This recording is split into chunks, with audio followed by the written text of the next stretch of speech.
Esta é a história do dia da Rádio Observador. A NATO quer derrotar Putin. Como? The war in Ukraine shows the danger of being too dependent on commodities from authoritarian regimes. Jens Stoltenberg é o secretário-geral da NATO. É o organizador da Cimeira da Aliança Atlântica que decorre em Madrid. Os 30 Estados-membros vão discutir e aprovar o novo conceito estratégico que deverá vigorar nos próximos 10 anos. Stoltenberg deixa um apelo.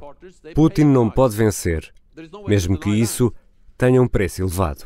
But that price is much lower than the price we'll pay if Putin gets his way by using military force against an independent nation. It's about the price we have to pay for freedom, for upholding a rules-based international order, and ensure that the lesson President Putin learns from this war is that he will be rewarded by using this kind of brutal military force. So I'm not in a way suggesting that there is zero consequences for us economically as a NATO allies and partners by the sanctions we are imposing on Russia. Vladimir Putin é agora o inimigo número 1 da NATO. É um líder autoritário, antidemocrata e que não olha a meios para conquistar território, poder e dinheiro. Putin tem ainda a chave da dependência energética em que a Europa se deixou cair. Como vai a NATO lidar com a Rússia, Putin e as novas ameaças? Hoje vou conversar com Luís Tomé, diretor do Departamento de Relações Internacionais da Universidade Autónoma de Lisboa.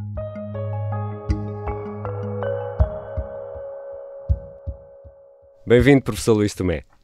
Olá, Ricardo. A NATO foi criada em 1949, a Organização do Tratado do Atlântico Norte. On April 4, 1949, the North Atlantic Treaty was signed by Norway, Denmark, the Netherlands, Belgium, Luxembourg, France, Italy, Portugal. De 49 para cá, muito mudou, mas não deixa de ser irónico que, hoje em dia, os inimigos voltam a ser os russos, ou se calhar nunca deixaram de ser, professor?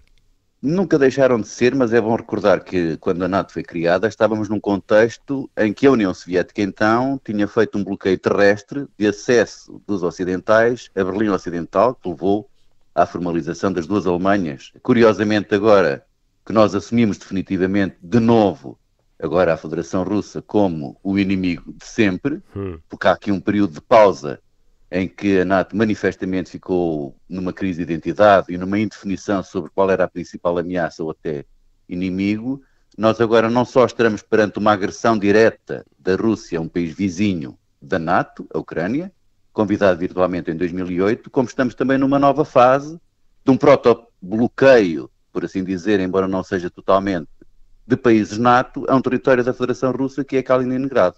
Agora, a diferença entre 1949 e 2022 é total, embora o adversário seja comum, a diferença dos tempos e do contexto é muito significativa, e acrescentar que neste momento, para além do inimigo assumido, Federação Russa de novo, nós temos, ao contrário do que aconteceu nas décadas anteriores, um segundo grande adversário, que é a China.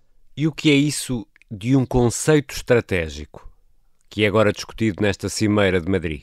O conceito estratégico é um guião daquilo que a NATO explica querer poder fazer em regra para a década seguinte, identifica aquelas que são as ameaças à segurança euroatlântica e depois explica com quem quer fazer e contra quem se posiciona. Em 1999, a NATO dá um salto importante em que, assumidamente, acaba com o debate se deve ser apenas continental, europeia ou mais global, se deve ser eminentemente militar ou mais de cariz político, e deixa de ser exclusivamente de defesa coletiva para ser essencialmente uma organização de segurança. Isso é reafirmado numa nova revisão que fizemos em Lisboa, o Conceito Estratégico ainda em vigor, de 2010, assenta em 3 pilares, portanto o da defesa coletiva, que é o pilar central, o tal famoso artigo 5º, o da segurança cooperativa com países parceiros não membros, e depois a gestão de crise e de conflitos. Esses 3 pilares creio que se vão manter largamente neste novo conceito estratégico que está a ser agora discutido, mas há muito mais em cima da mesa nesta cimeira e ainda para o remate final dos acertos do tal novo conceito estratégico. Exatamente, e muito se falou no arranque dos trabalhos desta cimeira de alterações climáticas. Professor Luís Tomé, como é que o ambiente e a luta por um futuro mais sustentável se cruza no caminho de uma organização militar de defesa? As questões ambientais e os efeitos que gera não só agravando o fenómeno de conflitos, o fenómeno de refugiados, por exemplo, este ano já não, mas no ano anterior nós tínhamos relatórios em que havia mais deslocados e refugiados por catástrofes ambientais do que produzidos por conflitos. E, portanto, sabendo todos os efeitos em cadeia que catástrofes ambientais e a degradação ambiental provocam nos locais de origem de milhões de pessoas, e depois o que isso pode explotar em disputas a propósito de recursos, por exemplo, água ou solos que eram férteis e que deixam de o ser, a organização NATO, que repito, faz uma evolução significativa, deixando de ser apenas uma organização de defesa coletiva que responde à agressão a um de seus membros, procurando dissuadir inicialmente, e se posiciona como uma organização de segurança também, não pode deixar de contemplar outro tipo de fenómenos que vão exatamente incluir, por exemplo, as questões ambientais ou outro tipo de ameaças à nossa segurança que tradicionalmente não eram contempladas. E ainda na questão climática há uma excessiva dependência dos países do Ocidente, a maior parte deles elementos e membros da NATO, a dependência de combustíveis fósseis, de gás, que são produtos que vêm, sobretudo, essencialmente, do mundo árabe e também da Rússia. É também por aí que passa a preocupação ambiental da NATO? É evidente que nós podemos fazer essa ligação, mas eu acho que um dos riscos que nós corremos nesta cimeira, dado o contexto em que estamos, é que em vez de mantermos a lógica de considerarmos a NATO uma organização também de segurança com esse vetor, o vetor da segurança ambiental, o vetor da segurança energética, o da segurança económica, e em vez de mantermos a lógica mais lata de um conceito de segurança, nós ligamos tudo o que seja proto-questões ambientais ou energéticas à questão do inimigo Rússia e, portanto, a acabar com a dependência que temos da Rússia e, por aí, mantermos sempre a mesma tónica de nos referirmos a todas as questões pela lente exclusiva de nós contra a Rússia. Se for esse o resultado da cimeira, nós vamos ter uma NATO mais pequenina porque limitada ao continente europeu, uma NATO muito mais forte e obcecada com o leste perante o inimigo que é a Rússia, mas porventura uma NATO menos útil para a generalidade dos 30 Estados-membros e porventura até uma NATO menos útil para aquele que é o líder da Aliança Atlântica, que são os Estados Unidos, que obviamente têm noutra região do mundo a sua prioridade atual, que já não é a Europa. Turkey, Finland and Sweden have signed a memorandum that addresses Turkey's concerns, including around arms exports and the fight against terrorism. No ally has suffered more brutal terrorist attacks than Turkey. E há, professor Luís Tomé, um ponto da agenda de Madrid que já alcançou sucesso, o sim da Turquia à entrada da Finlândia e Suécia. É verdade, até antes daquilo que se esperaria, o que significa que a jogada de Erdogan, a tal lista de compras, se quisermos, que apresentou para obter concessões quer da Finlândia, da Suécia, quer de outros aliados, a começar pelos Estados Unidos, valeu a pena. Designadamente, há o compromisso da Suécia e da Finlândia deixarem de apoiar aquilo que a Turquia considera terroristas. Estamos a falar de curdos turcos do PKK e do YPG da Síria, mas muito provavelmente também há o desbloqueio do programa, quer dos KF-16 dos Estados Unidos, que eram para serem entregues e ainda não foram, desde a administração Trump, quer do programa dos famosos F-35, os caças mais evoluídos do mundo, de que tinham sido retirados à Turquia, entretanto, e provavelmente também há concessões, embora publicamente talvez isso não venha a ser assumido, do levantamento total ou parcial do embargo de armas, incluindo pela Suécia e pela Finlândia, à Turquia por aquilo que fez na Síria, na ofensiva em 2019. Agora, vamos ver o que é que isso tem em termos de custos com a Rússia. Custos porque dificilmente a Turquia, Erdogan em particular, conseguirá manter uma postura de certo mediador, como até aqui tem tentado, entre a Ucrânia e a Rússia.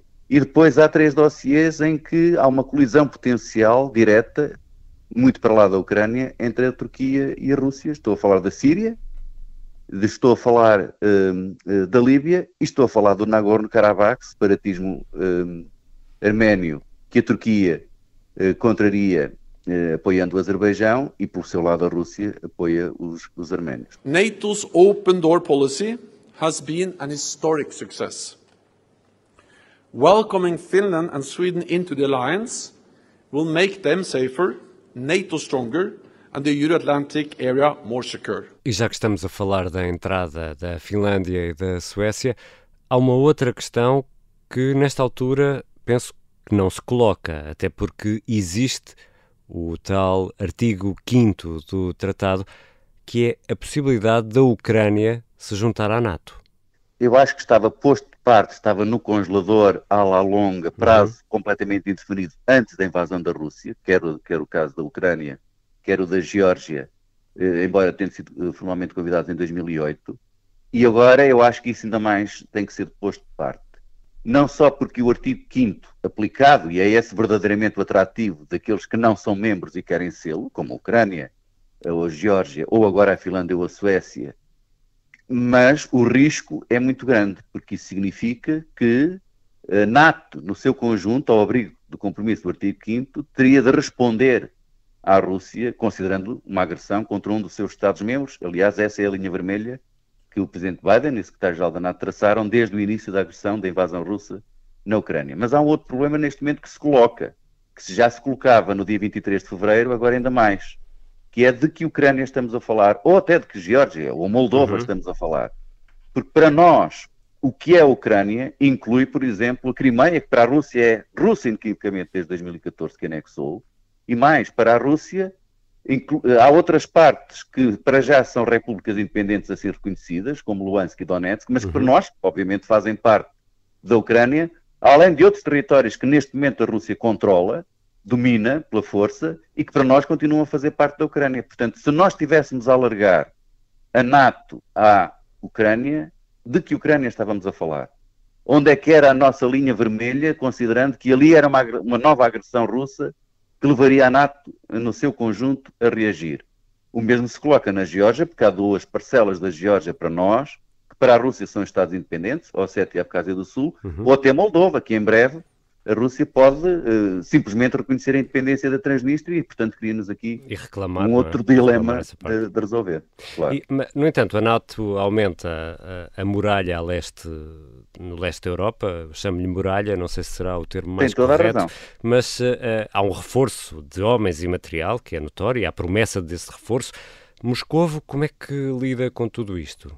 Bom, eu acho que é preciso começar por dizer que aquilo que a NATO está a fazer não é escalar nem é aumentar a ameaça sobre a Rússia. A NATO está a responder a uma agressão russa e a uma ameaça manifesta russa sobre países membros da NATO e sobre agora candidatos NATO.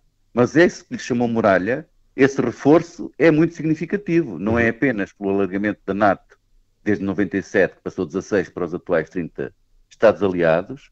Nós só entre o final do ano passado, 2021, e fevereiro, a NATO, precisamente por causa da ameaça da Rússia, aumentou nos países leste o contingente 10 vezes. A sua presença do militar sob comando direto NATO passou de 4 mil para 40 mil e de 4 países que acolhiam grupos de combate da NATO passou para 8.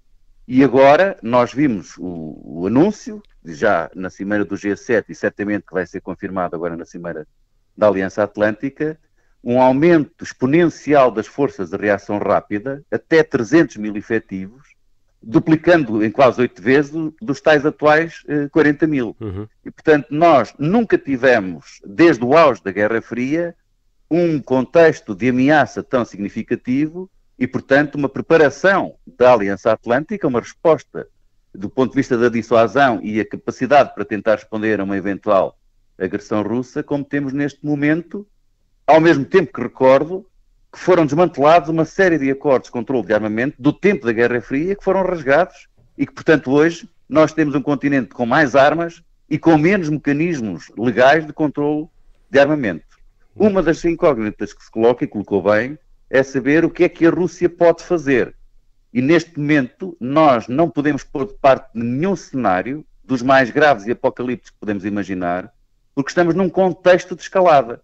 E, portanto, se nós conseguirmos nos próximos meses e semanas manter a guerra no quadro exclusivamente do território da Ucrânia e a Rússia a não utilizar todos os mecanismos, todos os meios militares que tem, pode ser que isso depois permita começar a inverter o ciclo, mas neste momento, como nós sabemos, ao contrário do que era imaginável há uns meses atrás, a possibilidade de uso de armas nucleares, mesmo que táticas, ou de um confronto nuclear NATO versus Rússia, está outra vez em cima da mesa. É um cenário que, infelizmente, não podemos pôr de parte, e isso é uma alteração significativa no nosso sentimento de segurança, se quiser.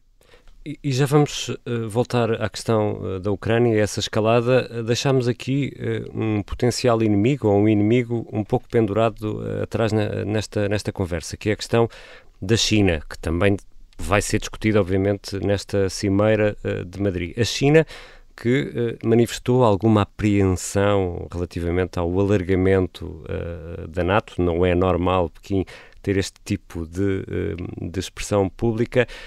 A nossa dependência da China, a nossa dependência económica da China pode ser um problema para armar uma defesa contra a China ou não?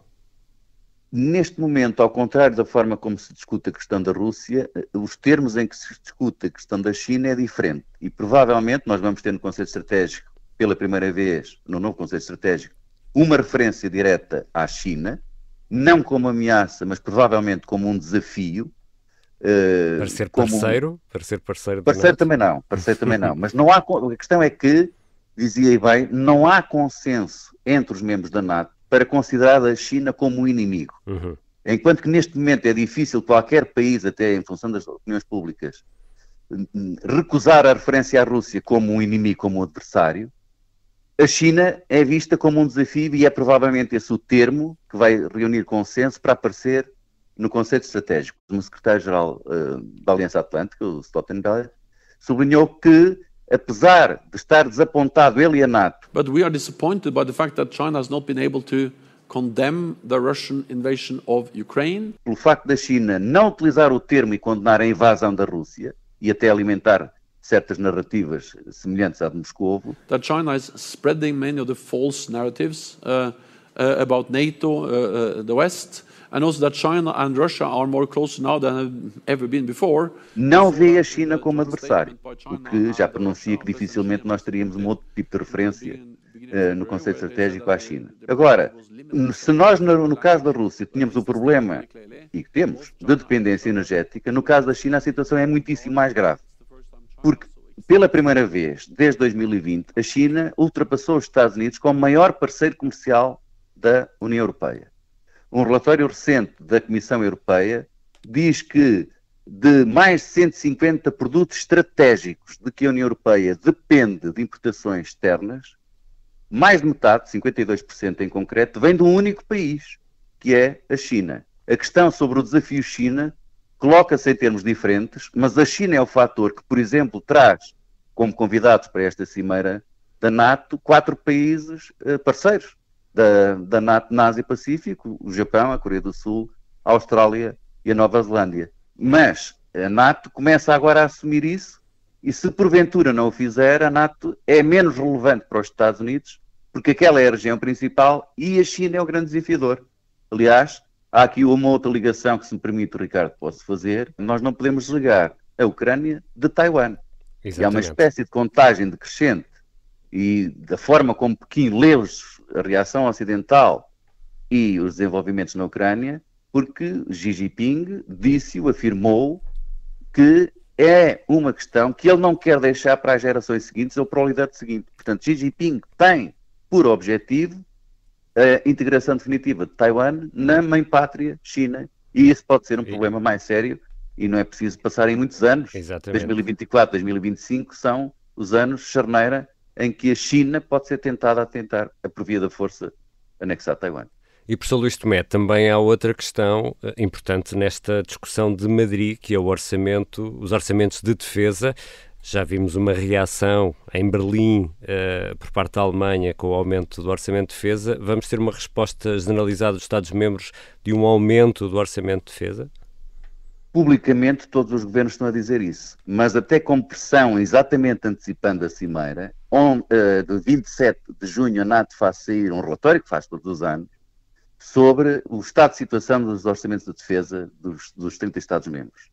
E do tal objetivo que estava traçado desde 2014, de 2% do PIB para a defesa, dos 30 países aliados, só 9 atingem em 2022, assim se estima, 2% do PIB. E dos 28 aliados europeus, só 8 cumprem esse objetivo. Por outro lado, o segundo objetivo, que é os tais 20% para equipamento dentro do orçamento de defesa, 5 ainda não cumprem. Em 2022, segundo a própria NATO, Portugal não cumpre um, nem cumpre outro, infelizmente. Esse certamente que é o tema menos consensual entre os 30 aliados nesta cimeira. Claro, é preciso lidar também com a opinião pública aí, não é matéria fácil. E a NATO vai continuar a apoiar os ucranianos com armamento e com treino, mas será possível derrotar a Rússia sem colocar botas no terreno? Essa questão é muito difícil de responder. É evidente que possível é. Nós temos muitos exemplos em que manifestamente os que são muito mais poderosos acabam por ficar tão desgastados e acabam por perder um conflito. E, portanto, uma parte dos dirigentes ocidentais, e certamente a esmagadora maioria dos ucranianos, tem a expectativa de que dure o tempo que durar, a resistência vai levar os russos a desistir e a recuar e, portanto, a perder. Mas, no contexto atual, não se vislumbra isso como muito fácil. Neste contexto, aquilo que se percebe agora e nos próximos tempos é que é muito difícil parar a Rússia no Donbás e até numa parte do sul, porventura em Kharkiv, e mais difícil ainda será recuperar territórios que a Rússia já controla, e começa-se a perceber, infelizmente, alguma divisão entre os países ocidentais sobre qual é o nosso objetivo em relação à Rússia na Ucrânia. Uns entendem que devemos armar com o máximo que pudermos, com o máximo de armamento pesado, a Ucrânia, não só para resistir, mas para provocar o recuo russo e, portanto, reconquistar território até que a Rússia já domina, inclusivamente a Crimeia.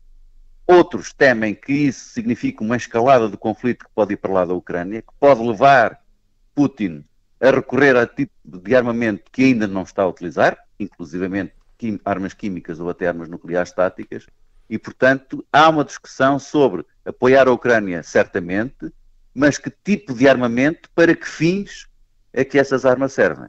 E, neste momento, não se coloca a entrada, como perguntou e bem, das botas no terreno NATO na Ucrânia, a menos que haja uma agressão russa direta a um país membro da NATO, mas há aqui um país que pode provocar uma mudança nas variáveis que nós conhecemos. Porque a Bielorrússia, há sinais crescentes de que a Bielorrússia se pode envolver no conflito na Ucrânia ou provocar algo na Lituânia, no acesso russo ao seu exclave de Kaliningrado, e, portanto, pode não ser diretamente a Rússia ou um país NATO, ou sequer o palco Ucrânia, pode ser a Bielorrússia a provocar aqui algum tipo de escalada que atraia definitivamente a NATO e as botas no terreno para um confronto direto com a Rússia. São muitas as variáveis e as incógnitas que ninguém neste momento controla, porque estamos numa fase de ação-reação. It is in our interest to support Ukraine. We support Ukraine partly because they are a close partner. We have worked with them for many years, but also because it will be our world. The world of NATO allies will be more insecure if Putin win this war. Como é que a NATO pode reclamar que é o organismo de defesa e que defende 1.000 milhões de pessoas se Putin não for devolvido para as suas fronteiras? Porque, efetivamente, a NATO protege, defende e responde a uma agressão dos seus Estados-membros. E a Ucrânia, apesar de tudo, tal como a Geórgia em 2008, não são membros da NATO. E é por isso que o risco de holocausto é tão grande, eu recordo, que a Rússia e os Estados Unidos juntos têm capacidade nuclear para destruir o planeta Terra 15 ou 16 vezes. Portanto, o risco de uma guerra começar, e depois, obviamente, começando, isto pode sempre levar até ao máximo das Claro. armas que têm, é tão grande que logo no início, quando acontece esta agressão, Biden e depois os dirigentes da NATO dizem: a Ucrânia não é membro da NATO, nós vamos apoiar a Ucrânia, o que nós vamos fazer é preparar-nos para poder responder e defender cada milímetro de território NATO. Ora, a Ucrânia não é NATO. Se for para responder a uma agressão de um país como a Rússia, os riscos para a humanidade são tremendos e é um cenário que não se pode pôr de parte, obviamente, mas é um holocausto que todos queremos evitar. Obrigado, professor Luís Tomé. Eu é que agradeço, sempre ao dispor.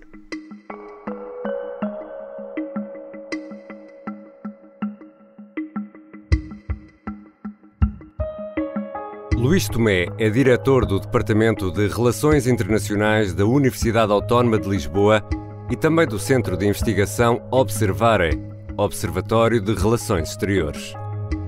Esta foi a História do Dia. A produção foi da Mariana Oca Ferreira, o apoio na pesquisa do Pedro Gruner. A sonoplastia e a música do genérico são do João Ribeiro. Eu sou o Ricardo Conceição.